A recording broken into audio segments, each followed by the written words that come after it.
आपके सामने है new image English reader chapter 2 Godfrey Gordon Gustavus Gore who does not shut the door. Godfrey Gordon Gustavus Gore ये एक लड़के का नाम है जो कभी दरवाजा बंद नहीं करता था। इसके राइटर हैं विलियम्स ब्राइटी रेंट्स, जो एक ब्रिटिश राइटर थे और वेस्ट लंदन के कैलिसा नाम के एक शहर में जन्मे थे। ये एक छोटे से दुकानदार के बेटे थे और इनकी पढ़ाई भी पूरी नहीं हो पाई थी। इनकी एक आदत थी कि ये सेकंड हैंड बुक स्टॉलर पर, यानी जिसमें पुरानी किताबें बेची जाती हैं, उस दुकान पर ये बुक्स को रीड किया करते थे और वहीं से इन्हें नॉलेज भी मिली। इन्हें नसीर राइम के पोइट के नाम से जाना जाता है और इनके जो वर्क्स हैं उनमें इनके वेरियस पेन नेम्स हैं। पेन नेम्स जिसमें पोइट अपना अलग नाम लिखता है किसी भी पोएम में, यानी एक अपने अलग नाम से पोएम्स को लिखता है। जैसे हेनरी होलबेच, मैथ्यू ब्राउन, ये इनके पेन नेम है। इनकी कुछ पोएम्स भी है जो कुछ इस तरीके से हैं: great wide beautiful wonderful world, topsy turvy world and the cat of cats. इस तरीके के कुछ और भी पोएम हैं इनकी। पर जो आज हम पढ़ने वाले हैं poem Godfrey Gordon Gustavus Gore, ये पोएम एक लड़के के बारे में है जिसका नाम है गॉडफ्रे गॉर्डन गस्टवस गोर। इसे एक बुरी आदत है कि ये दरवाज़ा खुला छोड़ देता है। ये जो पोएम हम पढ़ रहे हैं ये एक नॉनसेंस पोएम है। नॉनसेंस पोएम यानी जिसमें कोई सेंस नहीं है। ऐसी पोएम में कुछ काल्पनिक लोग होती हैं जिनको एक मजाकिया और एक अजीब सिचुएशन में, एक अजीब हालातों में रखा जाता है। यूजुअली इस तरीके की नॉनसेंस पोएम में कुछ वर्ड्स और फेसिस जो है खुद पोइट द्वारा बनाए गए हैं जिनका कुछ मीनिंग नहीं होता, वो मीनिंगलेस होती है। आप ये नहीं समझ पाएंगे कि इन वर्ड्स का इस पोएम में इस्तेमाल किया है, क्यों रखे गए हैं ऐसे word.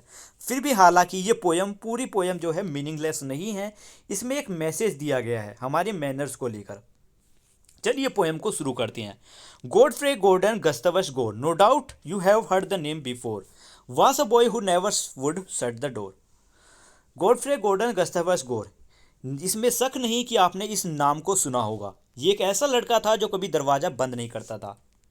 The wind might whistle, the wind might roar, and teeth be aching and थॉट be sore, but still he never would shut the door. चाहे हवा सीटी बजाए या चाहे हवा गरजती हुई आए, यानी चाहे हवा हल्की चले या चाहे हवा बड़ी तेज गरजते हुए चले, चाहे किसी इंसान के उस हवा की वजह से दांत दर्द करने लगे, गला खराब हो जाए, पर लेकिन फिर भी इतना होने के बावजूद भी ये लड़का दरवाज़ा बंद नहीं करता था।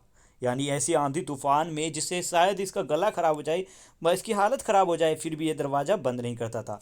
His father would bag, his mother implore, Godfrey Gordon Gustavus Gore, we really do wish you would shut the door. इसके पिता इससे मिन्नतें करते, इसकी माँ भी इसकी से विनती करती। गॉडफ्रे गॉर्डन गस्टावस गोर, हम चाहते हैं कि आप अपने इस दरवाजे को बंद कर दिया करें। There hand they wrung, their hair they tore, but Godfrey Gordon Gustavus Gore was deep as the boy out of at the Nore. तो इसके माता पिता इसको समझाते वक्त क्या करते, रंग यानी अपने हाथों को मोड़ लेते। यानी जैसे यहाँ पे देख रहे हो इसकी मदर अपने हाथों को आपस में मोड़ लेती इसको समझाते वक्त वो अपने इतने परेशान हो जाते कि वो अपने बालों को नोचने लगते। पर लेकिन गॉडफ्रे गॉर्डन गस्टावस गोर एक ऐसा लड़का था जो बिल्कुल ऐसा बन जाता था कि जैसे कि वो बहरा हो और बिल्कुल ऐसे स्थिर हो जाता था। स्थिर यानी एक जगह ऐसा हो जाता था जैसे उसे कोई फर्क नहीं पड़ रहा हो, और वो एक बॉय हो एक नोर में।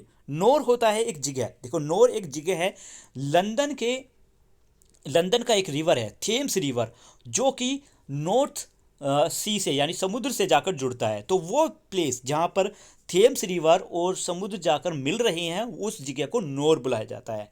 तो उस नोर में, उस समुद्र की उस जगह पर, उस पानी में एक बॉय की तरह, बॉय होता है एक ऑब्जेक्ट जिसको समुद्र में एक ऑब्जेक्ट को लगाया जाता है एक निशान के तौर पर इस जगह की।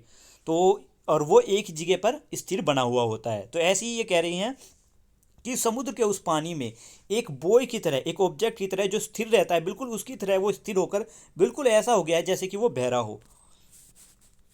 When he woke forth the folk would roar, Godfrey Gordon Gustavus Gore, why don't you think to shut the door? जब वो भीड़ में निकलता है या लोगों के बीच से निकलता है तो लोग भी गरजते हुए कहते हैं, गॉडफ्रे गॉर्डन गस्टावस गोर, आप अपने जो दरवाजे हैं उसको बंद करने के बारे में क्यों नहीं सोचते। They rigged up a shutter and sailed the oar and treated to pack off Gustavus Gore. On a voyage penance to Singapore. Rigged up का मतलब होता है किसी चीज को बनाना, शटर होती है एक नाव। तो उन्होंने क्या किया कि एक नाव बनाई किसी चीजों से, जो क्या चीज थी वो, सेल यानी एक कपड़ा, बहुत बड़ा कपड़ा जो नाव पर लगाया जाता है, और उसके साथ साथ और है, यानी उन्होंने एक नाव बनाई जिसमें सेल भी है यानी एक कपड़ा भी लगा हुआ है और उसमें चप्पू भी है, और and treating to pack off Gustavus Gore, और धमकी दी है गस्तवस गोर को कि उसको पैक कर कर एक यात्रा पर सजा के तौर पर सिंगापुर भेज देंगे, यानी एक सामान की तरह पैक करके उसे सिंगापुर भेज देंगे एक नाव में। But he begged for mercy and said no more, pray do not send me to Singapore on a shutter and then I will shut the door. पर लेकिन वो दया की भीख मांगता है। कौन? गस्तवस गोर दया की भीख मांगता है कि और मुझे ऐसा मत कहो, मुझे और डांटो मत, मैं प्रार्थना करता हूँ कि मैं ऐसा नहीं करूँगा और मुझे सिंगापुर मत भेजो इस नाव में, मैं हमेशा दरवाज़ा बंद किया करूँगा। You will said his parents, उसके माता पिता क्या कहते हैं कि तुम्हें करना होगा, तुम्हें दरवाज़ा बंद करने होंगे और अपने इन बातों को जो तुमने अभी अभी शब्द कहे हैं इन पर डटे रहना।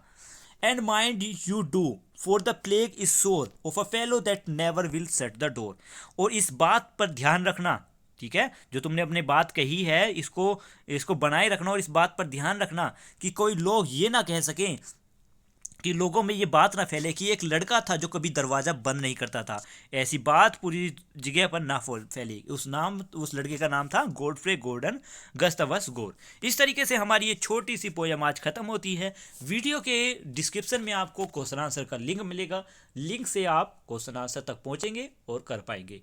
वीडियो कैसी लगी इस बारे में कमेंट में लिखकर जरूर बताना। Thank you, have a nice day. मिलते हैं नेक्स्ट वीडियो में यानी चैप्टर नंबर 3 में।